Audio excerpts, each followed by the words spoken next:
എന്റെ എല്ലാ മാന്യ പ്രേക്ഷകർക്കും RJS ബ്ലോഗ്സിലേക്ക് സ്വാഗതം. ഞാൻ എങ്ങനെയാണ് ഇലയട ഉണ്ടാക്കുന്നതെന്നാണ് ഞാൻ ഉണ്ടാക്കി കാണിക്കുന്നത്. അതിന് ഇതൊരു 200 ഗ്രാം നാടൻ നെല്ല് കുതിർത്ത് പൊടിപ്പിച്ച മാവാണ് എടുത്തിട്ടുള്ളത്. 1 കപ്പ് തേങ്ങ, ഒരു 8 ഏലക്ക, ഒരു 15 മുന്തിരിങ്ങ വേണമെങ്കിൽ ചേർക്കാം. പിന്നെ ശർക്കരപ്പാനി, മധുരം കുറച്ചാണ് ഉണ്ടാക്കുന്നത്. അതായത് 200 ഗ്രാം ശർക്കര മാത്രമേ എടുത്തിട്ടുള്ളൂ. ആവശ്യാനുസരണം നമുക്ക് ചേർക്കാം.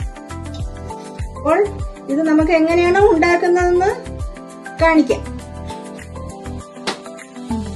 ഇത് കഴുകി വൃത്തിയാക്കി വെച്ചിരിക്കുന്ന വാഴ ഇലയാണ്. അത് 10 എണ്ണമാണ് ഞാനിവിടെ എടുത്തിട്ടുള്ളത്. ശർക്കരപ്പാനി ഉരുക്കണം. ഉരുക്കി കുറച്ച് തട്ടിയതിനു ശേഷം നമുക്ക് നാളികേരം, അതായത് ഇതിന് 1 കപ്പ് നാളികേരം, ഇതിന് 1 കപ്പ് നാളികേരം ഇതില് തട്ടിക്കൊടുക്കാം. എന്നിട്ട് നമുക്കിത് ഇളക്കി കൊടുക്കാം. അതിനുശേഷം നമുക്ക് ഏലക്ക ഇട്ട് കൊടുക്കാം. അതിനുശേഷം നമുക്ക് സ്റ്റൗ ഓഫ് ചെയ്യാം. അതിനുശേഷം നമ്മൾ കഴുകി വൃത്തിയാക്കി വെച്ചിരിക്കുന്ന മുന്തിരിങ്ങ ഇതിലിട്ട് കൊടുക്കാം. ഇനി നമുക്കത് ഒരു പാത്രത്തിലോട്ട് പോരാം.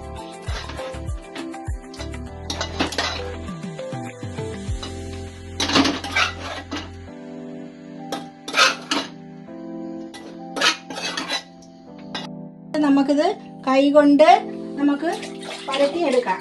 കൂടെ വെള്ളം തൊടണം, അല്ലെങ്കിൽ കയ്യിൽ ഒട്ടിപ്പിടിക്കും. പിന്നെ നമുക്കൊന്നും ചെയ്യാൻ കഴിയില്ല.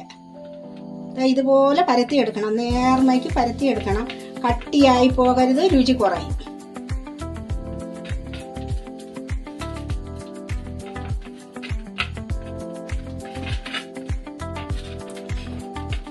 നല്ലവണ്ണം മൂത്ത മാവുമാണ് ഇതിനു വേണ്ടി എടുക്കും. സോഫ്റ്റ്നെസ് കാണില്ല.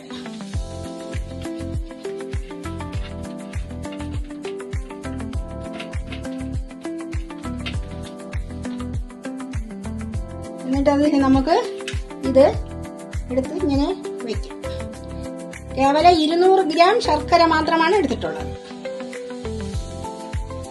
എന്നിട്ടിത് ഇങ്ങനെ മടക്കി ഇങ്ങനെ വെക്കണം. ഇതുപോലെ വെക്കണം. ഇതുപോലെ വെക്കണം.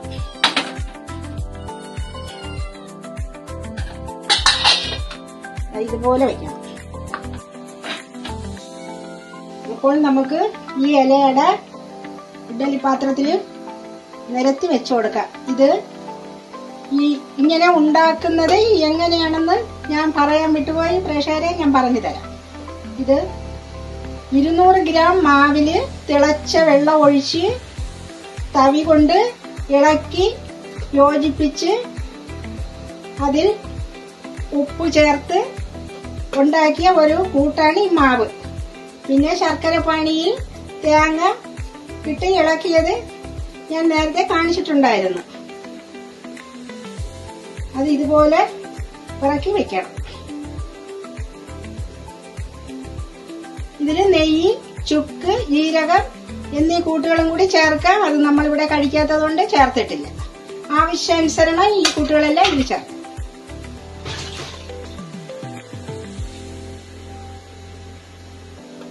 എന്നിട്ട് ഇത് ഒരു 15 മിനിറ്റ് സമയം ആവിയിൽ വെന്ത് വരണം.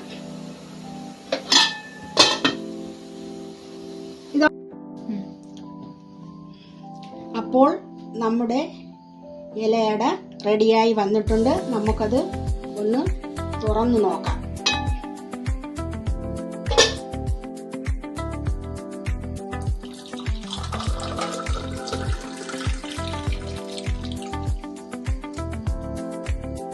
ഇന്നത്തെ വീഡിയോ ഇവിടെ അവസാനിപ്പിക്കുകയാണ്. അടുത്ത വീഡിയോയുമായി നമുക്ക് അടുത്ത ആഴ്ച കണ്ടുമുട്ടാം.